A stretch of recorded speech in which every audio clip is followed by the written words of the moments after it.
What's up guys, and welcome back to another episode of the Realistic Summer Career Mode. This is episode number 99. We're starting today's stuff with the second leg of our Champions League quarter-final against Wolfsburg. Obviously we drew 1-1 at the Volkspark Stadion in Germany, and I've got to say that was a bit of a shock for me. You know, when the draw was made, I'm going to be honest here, you know me, that normally I'm like, oh, that could be a tough tie, but when Wolfsburg was drawn I was like, trying not to smile, you know, when I saw their name come out of the hat, because I thought they're the only 4.5-star team left in the competition. We've avoided Inter Milan, our former team, the holders. We've avoided Real Madrid. We've avoided Bayern Munich, Manchester City. No disrespect, but Wolfsburg, you would probably say, are the team that most sides would want to face. But I underestimated them. First leg, we drew 1-1. I didn't play very well. And right now, again, they're second in the Bundesliga, so to be fair, I guess I was being a little bit too cocky. So for the second leg, returning back home to Metropolitano on the back of the win against Eibar and Athletic Bilbao as well, I was thinking,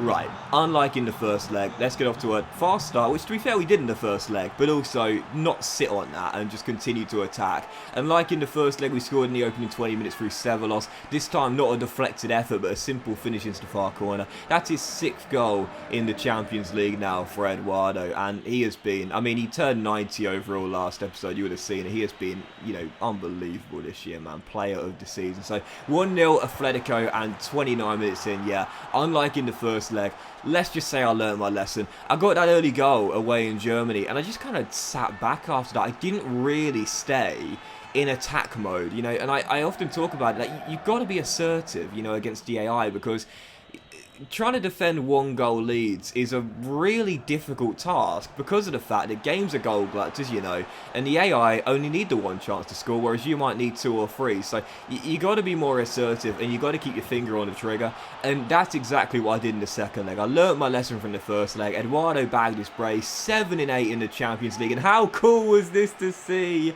Branimir Nikolic back in the team, first start since the ACL. What does he do? He gets our 3rd goal of the night to make it 3-0. And at this point I was thinking, job's going to be done. Kefren Turam almost made it 4 right before the break, but I knew leading by 3 at the break, a totally different scenario to the one in the first leg in Germany, where we are only leading by 1, not playing very well, getting dominated in possession. I knew we'd see this game and this tie out. And with 20 minutes to go, a chance to make it 4. Sanchez gets in behind Denea and just blasts it. Top bins, makes it 4, and that would do it. Yeah, I could have tried to round a goalkeeper or chip it or whatever, or be a little bit fancy, but I was thinking, no, learn your lesson, get the job done, kill the tie off, which we would do. Sanchez makes it 4, and I've got to say, man, like, seriously, Sevelos now has 7 in the Champions League, but Sanchez got 5. He's my second highest scorer in the Champions League this season, man. He's been a great pickup, hasn't he? So, yeah, 4-0 Atletico Madrid, and with 7 minutes to go, a chance to make it 5, and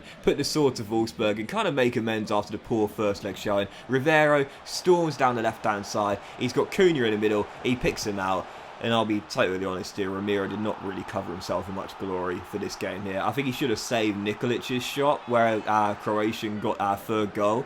And I don't know what he was doing there. He came out to close down the angle, but he actually left the right-hand side, or the left-hand side of his goal open.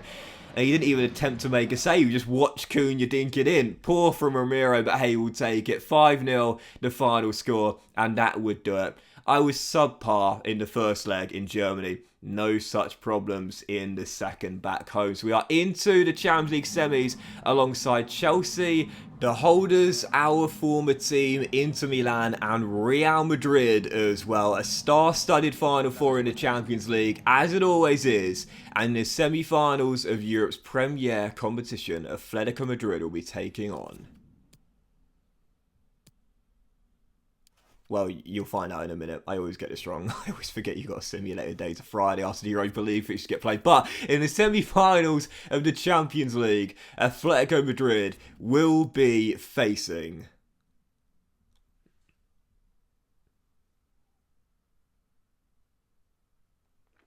Real Madrid. Real Madrid, bring them on. The Galacticos in the semi in a Madrid derby. Chelsea versus Inter Milan. And, you know, whoever we would have faced, it would have been tough. No doubt about it. Secretly, I probably would have said I'd prefer to take on Graham Potter's Chelsea now. But Definitely didn't want Inter Milan. Obviously won the competition with them last season. I'd say they're probably the best rated team in the game now, of course, after we built them back up so well in 2 seasons. But Real Madrid in the semis, so a repeat of 2 Champions League finals we've seen over the course of the past decade.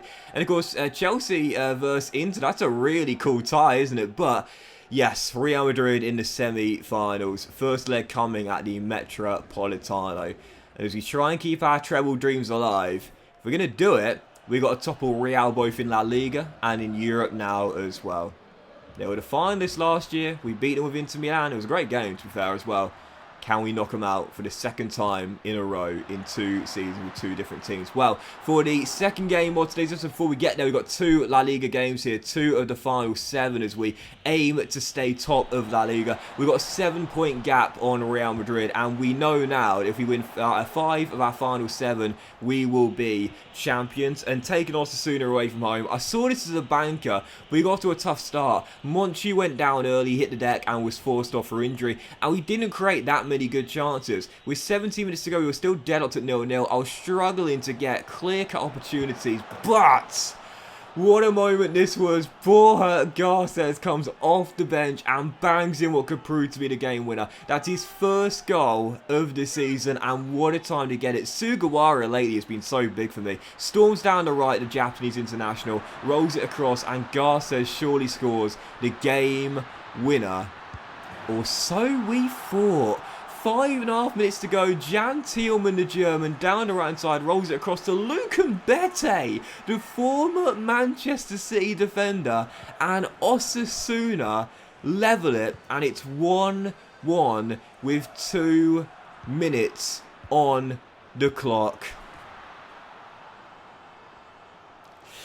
Get in! And you've got no idea how much I was celebrating this moment. What relief away at Osasuna. And I love this celebration from Oblak, by the way. Shades of Joe Hart on the final day versus QPR with Man City in that 3-2 Aguero title winning moment there. I love that. I really do. Because, you know, I talk about situation-specific last-minute celebrations a lot, and how it's cool when you see them, but they've got to be specific, man. That they've got to fit the scenario. And sometimes they don't. Sometimes it's match day 3 and you're Manchester City versus Fulham and Haaland bags a second goal in a game where you've been dominating, and then everyone goes wild and there's limbs all across the Etihad. It's not realistic, but for moments like that, it is. A scrappy game where I didn't play very well, and Borja Garces, desperate for first 10 minutes, comes off the bench, barely played all game long, and what does he do? Scores the opener. We surrender it straight afterwards, and then with basically the final attack of the game, it was a brilliant finish, to be fair, wasn't it? First time weaker left foot, just strokes it, guides it, places it calmly into the bottom corner and gives us the winner. And the celebrations were definitely what you'd call situation specific. EA added this into the game for the next gen consoles, and I've talked about it before. It's a great improvement because it really adds the emotion, the immersion, and the realism to the game. And when it's realistic, it looks so cool and it feels so cool. When Garces just stroked that ball in, I'm not ashamed to admit this. I literally jumped off my chair, fist pumped like crazy, and said, "Yes, get in!" Because I knew how important that was, man. Couldn't afford to slip up there away against Osasuna. Yes, we got the advantage in La Liga right now, but we know that Real Madrid, we got them in the semis of the Champions League as well. It's us versus Real for both La Liga and a place in the Champions League final as well. They're our main rivals. We cannot afford to give them a sniff. Because, I mean, come on, man. We saw what happened last year in the Champions League with Real Madrid. When they were given a sniff, they took advantage. Pep Guardiola knows all about that. So we had to get it right. We had to win that game. Stay top, keep Real at bay. And Garces provided it off the bench with those 2 late goals. That was massive, and the celebrations again, especially with the camera angle to Oblak, were fantastic as well. So we got away with it away at Osasuna, but the win does keep us top and keep Real Madrid at bay, I should say. And for the third and final game of today's episode here, right before the first leg at the Champions League semi-final against Real Madrid, taking on Girona back in the Metropolitano, I did field a bit of a weakened side for this game, knowing the importance of that first leg against against Real Madrid here, with this game against Girona coming 3 days before. And with Girona, you know, Atletico not having a terrible season, but certainly not a great season by any stretch of the imagination. Us being at home, only lost here one time all season long. I felt I could throw out a few backup players out there and get the job done, and we attacked this game right from the first whistle, looking for that opener, and man, oh man. Top player this season for me, my best, Eduardo Ceballos, Messi's regen, one of the goals of the season, fabulous dribbling that Messi himself would have been proud of, 26th goal of the campaign, and we lead half an hour in. We should have been 2 or 3 up at the break really, there were some good chances, we had a 1 goal lead and Girona hadn't really put me under much pressure, so in the second half, on the stroke of the hour mark here, still leading by 1, I knew if we got a second goal that would do it, and bang, pick that one out, Marquez off the bench at the break. This is the free agent CM I picked up in the summer window, and I've converted to right wing back, but I was playing him in CM in the second half of this game with a much rotated lineup, and to be honest here, whilst he has been converted to a wing back, I'm starting to wonder if that was a bad position change, because he played, what, 45 minutes of CM, he was brilliant, and he pulled this one out of the bag from 22 yards as well. What a strike, top bins and then some, surprised that the net wasn't rippling, well it was rippling but it wasn't broken after that shot power there. So Marquez wraps it up, 2-0 at the final score, and a weakened Atletico Madrid side get the job done. We didn't need those late goals from Garces in the end, but we'll take the comfortable 2-0 victory. Controlled the game, really. That was the best way of putting it. Controlled the game. And a 2-0 win means now, as you'll see the league table in just a moment's time, there are 5 games to go in La Liga. And I would say, I don't want to jinx it, but we've got one hand on the title. We've got 9 clear of Real Madrid, and because of the head-to-head record now, it means this. If we win just 2 of our final 5, even if Real win the final 5, we'll still be champions on the head-to-head record. It's basically done now. Did I say Girona have a good season, by the way? I must have gotten confused because we're in 19th place. That's not a good season for anyone. But that will end today's episode of the Realistic Summer Career, guys. Big fan of you for watching. Really hope you have enjoyed. If you haven't, like. Much love to you all. Have a fantastic day, and I'll see you for next episode very soon. It's the Copa del Rey final against Espanyol as we go for hopefully our first of 3 trophies this season. La Liga is surely all but ours, but will the Copa del Rey be joining it? Well, we'll find out in the next episode. Have a great day, much love, and I'll see you for the Copa del Rey final versus Espanyol very soon.